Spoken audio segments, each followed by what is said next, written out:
এইবিলাক 1000 স্কোয়ার শটবিলাকত এটা বিট বনাবলে কিমান সময় লাগে?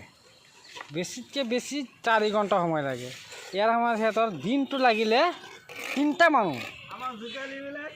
মানুহ চাই লওক বিট বনাই আছে। এতিয়ালৈকে হোৱা নাই, এতিয়া সময় হৈ গ'ল 4টা লোকে এতিয়া বনায়েই আছে। হাজিৰা দিলে কি লাভ হ'ব? ঠিকাদাৰ নাথাকিলে সিহঁতৰ কাম এনেকৈ হয়। আহি পিনি চাওক সিহঁতৰ কাম এইটোৱে কৰি আছে। তেতিয়ালৈকে কেতিয়া ঘোলা মাৰিব, অলপ পিছতে ক'ব যে ঘৰত গুচি যাম। ঘৰৰ পৰা আহে কেইটাত, যাব কেইটাত, এতিয়া ঠিকাদাৰৰ কামটোতো ল'ব লাগিব।